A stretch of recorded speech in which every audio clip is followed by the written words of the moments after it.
नमस्कार, Byju's IAS Hindi platform पर आपका स्वागत है। आज हम लोग 12 दिसंबर 2021 के दैनिक क्विज की चर्चा करेंगे, जो कि आपके आगामी संघ लोक सेवा आयोग की प्रारंभिक परीक्षा के दृष्टिकोण से लाभदायक सिद्ध हो सकता है। तो आइए पहले प्रश्न की ओर चलते हैं।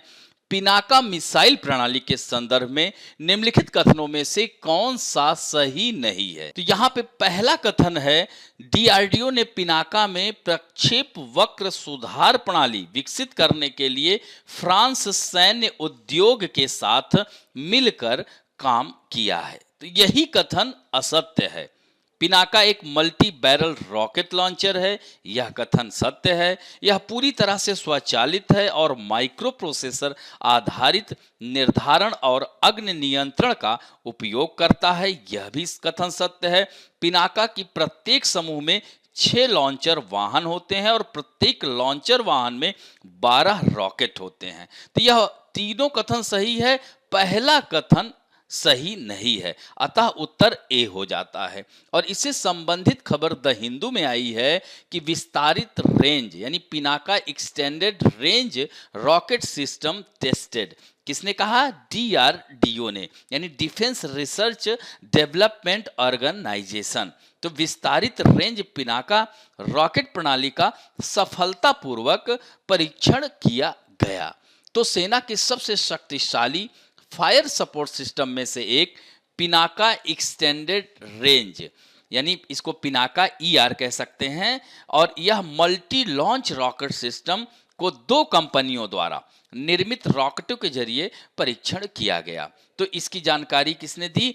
रक्षा अनुसंधान एवं विकास संगठन ने। तो पुणे में एल&टी और टाटा पावर कंपनी लिमिटेड की साझेदारी के साथ मिलकर पिनाका MLRS की 2 डीआरडीओ प्रयोगशालाओं, armament research and development establishment और high energy materials research laboratory द्वारा सफलतापूर्वक विकसित किया गया है। और डीआरडीओ ने यह भी कहा है कि सटीकता और निरंतरता के उद्देश्यों को पूरा करने के लिए विभिन्न रेंज वारहेड क्षमताओं के लिए 24 रॉकेट दागे गए हैं। तो इसके साथ उद्योग भागीदारी द्वारा पिनाका ईआर के प्रौद्योगिकी और शोषण का प्रारंभिक चरण सफलतापूर्वक पूरा हो गया है। पिनाका 1M रॉकेट सिस्टम की मारक क्षमता 40 किलोमीटर, जबकि पिनाका 2 संस्करण 60 किलोमीटर की दूरी से लक्ष्य को भेद सकता है। और पिनाका आईआर की सीमा का तत्काल पता अभी नहीं चल पाया है। तो रॉकेट प्रणाली को पुणे स्थित 2 डीआरडीओ, यानी यही हम कहना चाह रहे हैं कि फ्रांस नहीं है, इसीलिए वह कथन असत्य हो जाता है। और पिनाका कारगिल युद्ध में भी काफी कारगर सिद्ध हुई थी। अब बढ़ते हैं दूसरे प्रश्न की ओर। बुक्सा टाइगर रिजर्व के संदर्भ में निम्नलिखित कथनों पर विचार कीजिए। यह असम राज्य में स्थित है, यहां पर यह कथन असत्य हो जाता है क्योंकि यह पश्चिम बंगाल में है। याद रखेंगे, इसकी उत्तरी सीमा भूटान की अंतर्राष्ट्रीय सीमा के साथ लगती है, यह कथन एकदम सत्य है। राष्ट्रीय बाघ संरक्षण प्राधिकरण द्वारा बाघ समृद्धि कार्यक्रम के लिए बक्सा टाइगर रिजर्व की पहचान की गई है, तो यह भी कथन सत्य है। अतः 2 और 3 उत्तर होगा, यानी उत्तर बी होगा। यह भी खबर द हिंदू में आई हुई है। तो यहाँ मानचित्र में अगर हम लोग देखते हैं तो ये देख रहे हैं ना, बुक्सा या बक्सा लिखा रहता है, उत्तरी भूटान देख रहे हैं ना सीमा पर, और इधर असम जो है मानस नेशनल पार्क, यह असम में है। तो यह पश्चिम बंगाल में पड़ता है। तो इसके बारे में जानकारी, यह जलपाईगुड़ी जिला, याद रखेंगे, यह वेस्ट बंगाल में है, अलीपुरद्वार उप डिवीजन में स्थित है। और बुक्सा टाइगर रिजर्व 1983 में भारत के 15वें टाइगर रिजर्व के तौर पर इसे बनाया गया था। तो अलीपुरद्वार शहर सिलीगुड़ी और गुवाहाटी को जोड़ने वाली उत्तरी पूर्व सीमांत रेलवे ब्रॉड गेज लाइन पर है। तो पौधों की विविधता के साथ बुक्सा टाइगर रिजर्व में पशुओं की कई प्रजातियां पाई जाती हैं। यहाँ स्तनधारियों की 68 प्रजातियां, सरीसृपों 246 पक्षियों की प्रजातियां पाई जाती हैं। और यहाँ पर स्थानिक और प्रवासी दोनों प्रकार के पक्षियों की प्रजातियां देखी जा सकती हैं। अब बढ़ते हैं श्रीरंगम में प्रसिद्ध श्री रंगनाथ स्वामी मंदिर निम्नलिखित में से किसको समर्पित है? कई बार इस तरह के प्रश्न आ जाते हैं। तो भगवान शिव, भगवान कृष्ण, भगवान विष्णु या देवी लक्ष्मी? तो यह उत्तर होगा सी, भगवान विष्णु को समर्पित है। तो यह भी द हिंदू में आई हुई खबर है। डांसर ने यानी भारतनाट्यम डांसर जाकिर हुसैन ने श्रीरंगम मंदिर में लगाया दुर्व्यवहार का आरोप। तो ये तो रही खबर।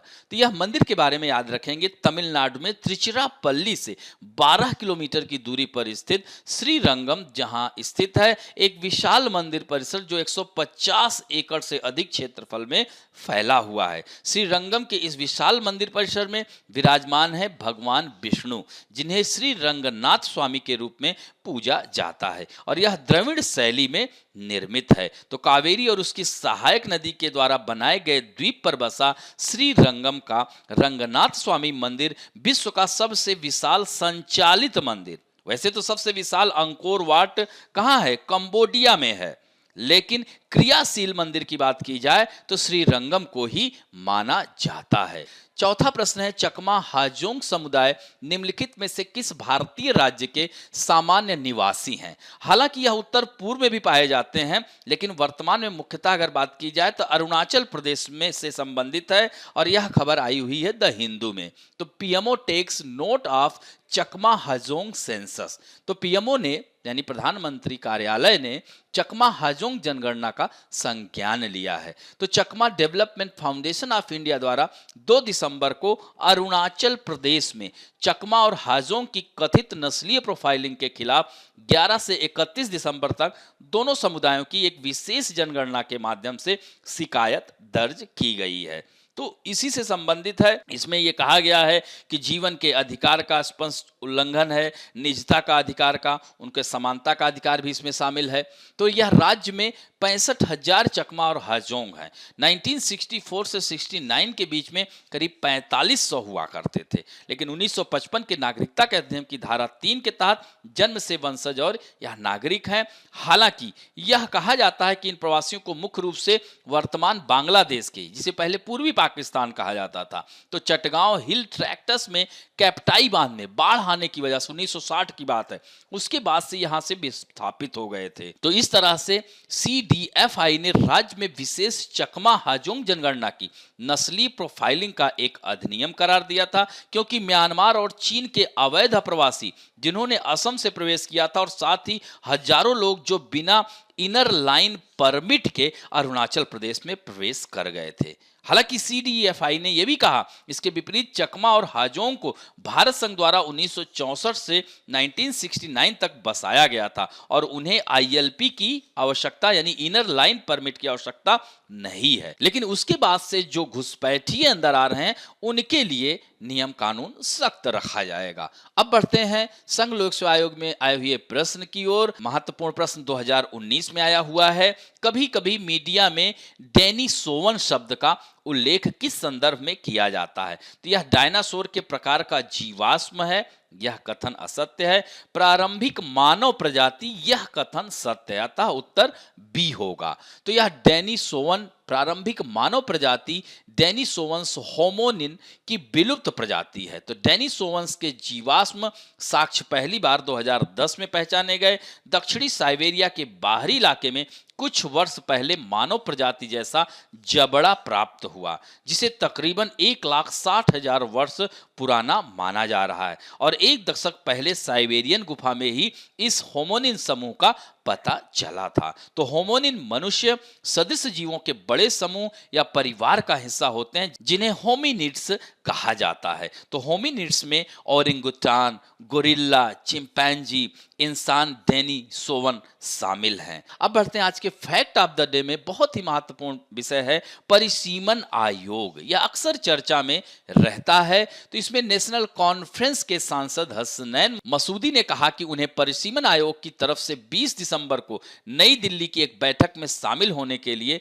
निमंत्रण मिला है और पार्टी नेतृत्व इसमें उनकी भागीदारी पर फैसला करेगा। तो मसूदी और नेशनल कॉन्फ्रेंस के दो अन्य सांसदों फारूक अब्दुल्ला और मोहम्मद अकबर लोन ने इस साल की शुरुआत में आयोग की पहली बैठक का बहिष्कार करते हुए कहा था कि यह कवायद जम्मू कश्मीर पुनर्गठन अधिनियम 2019 का परिणाम है, जिसे पार्टी ने उच्चतम न्यायालय में चुनौती दी है। तो अब थोड़ा सा यहाँ पर जम्मू कश्मीर में परिसीमन की बात कर लेते हैं। तो अतीत में जम्मू कश्मीर में परिसीमन अभ्यास क्षेत्र की विशेष स्थिति के कारण देश के बाकी हिस्सों में थोड़ा अलग रहा है। क्योंकि लोकसभा सीटों का परिसीमन तब जम्मू कश्मीर में भारतीय संविधान द्वारा शासित था, ये ध्यान रखेंगे, लेकिन विधानसभा सीटों का परिसीमन जम्मू कश्मीर संविधान, क्योंकि जम्मू कश्मीर का अलग अपना संविधान था, तो 1957 में वहां पारित हुआ था। तो हालांकि जम्मू और कश्मीर ने अपना विशेष दर्जा खो दिया और 5 अगस्त 2019 को 370 धारा खत्म कर 2 केंद्र शासित प्रदेश बनाए गए, यानी जम्मू कश्मीर और लद्दाख। इसके बाद 6 मार्च 2020 को केंद्र शासित प्रदेश में विधानसभा और संसद की सीटों को बनाने के लिए एक विशेष परिसीमन आयोग का गठन किया गया और इसके साथ साथ यानी जम्मू कश्मीर और लद्दाख के साथ साथ पूर्वोत्तर के 4 राज्यों असम, अरुणाचल प्रदेश, मणिपुर, नागालैंड में भी निर्वाचन क्षेत्रों के परिसीमन के लिए परिसीमन आयोग का गठन किया गया। इसमें उच्चतम न्यायालय की पूर्व न्यायाधीश रंजना प्रकाश देसाई को इस परिसीमन आयोग का अध्यक्ष नियुक्त किया गया और चुनाव आयुक्त सुशील चंद्रा के साथ जम्मू कश्मीर तथा अन्य 4 राज्यों के चुनाव आयुक्तों को इस आयोग का पदेन सदस्य नियुक्त किया गया है। और इसी में साथ साथ जम्मू कश्मीर में पहली बार विधानसभा में अनुसूचित जनजाति को आरक्षण दिया गया और पीओके के जो 24 सीटें हैं जम्मू कश्मीर पुनर्गठन अधिनियम के अनुसार विधानसभा में 114 सीटें होंगी, इसमें पीओके की 24 सीटें रिक्त रहेंगी, 90 सीटों पर चुनाव होंगे। तो पहले 104 सीटें थी जिसमें 24 सीटें पीओजेके की थी, 87 सदस्यीय विधानसभा में 4 सीटें लद्दाख की थी। इसके साथ ही जम्मू में 37 व कश्मीर में 46 सीटें थी। तो लद्दाख की सीटें हटने के बाद 83 सीटें रह गई, जिसमें 7 सीटों को बढ़ाया जाना है।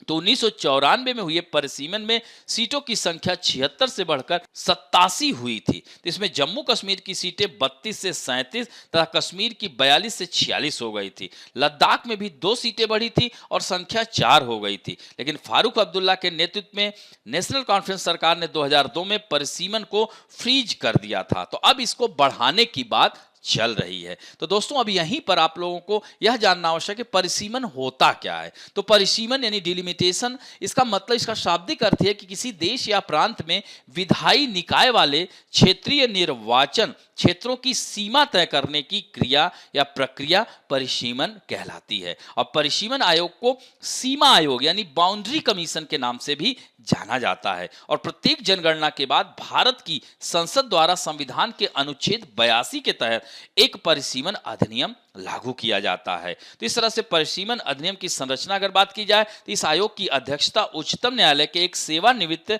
न्यायाधीश द्वारा की जाती है। जैसे चौथे परिसीमन आयोग के अध्यक्ष कुलदीप सिंह थे। तो इसके अतिरिक्त इसमें सदस्य जैसे मुख्य निर्वाचन आयुक्त, मुख्य निर्वाचन आयुक्त द्वारा नामित कोई निर्वाचन आयुक्त भी होता है, संबंधित राज्यों के निर्वाचन आयुक्त जैसे जम्मू एंड कश्मीर की बात की जा रही है। इसी तरह से सहयोगी सदस्य में प्रत्येक राज्य के 10 सदस्यों की नियुक्ति कर सकता है, जिनमें से 5 लोकसभा के सदस्य और 5 संबंधित राज्य की विधानसभा के सदस्य होंगे। और इन सहयोगी सदस्यों को लोकसभा स्पीकर और विधानसभा अध्यक्ष द्वारा नामित किया जाता है। इसके अतिरिक्त भी परिसीमन आयोग के अध्यक्ष को अगर जरूरत पड़ती है तो नियंत्रक एवं महालेखा परीक्षक और अन्य सदस्यों को भी वह आमंत्रित कर सकता है। और इसकी शक्तियां हैं कि यह एक स्वतंत्र निकाय है, भारत के राष्ट्रपति द्वारा निर्दिष्ट तारीख से यह लागू होता है और यह एक उच्चाधिकार निकाय है जिसके आदेश को कानून के तहत जारी किया गया है। इन्हें किसी भी न्यायालय में चुनौती नहीं, ये पॉइंट बहुत महत्वपूर्ण है। और इसके आदेशों की प्रतियां फिर कहां जाती हैं? लोकसभा और राज्य विधानसभा के सदन के समक्ष रखी जाती हैं, लेकिन इनके द्वारा कोई उसमें संशोधन करने की अनुमति नहीं होती है। और भारत में ऐसे 4 परिसीमन आयोग का गठन किया जा चुका है, 1952, 62, 72 और 2002। और इसमें संशोधन की अगर बात की जाए तो 84वां संविधान संशोधन के अनुसार वर्ष 2026 की जनगणना के आंकड़े जारी होने तक लोकसभा का परिसीमन वर्ष 1971 की जनगणना के आधार पर ही किया जाएगा। साथ ही राज्यों के विधानसभा क्षेत्रों का परिसीमन वर्ष 2001 की जनगणना के आधार पर किया जाएगा। तो यह महत्वपूर्ण रहा। आशा करता हूं कि आज का भी वीडियो आप लोगों को अच्छा लगा होगा, और अच्छा लगे तो प्लीज लाइक, शेयर, सब्सक्राइब और बेल आइकन दबाना ना भूलें। धन्यवाद।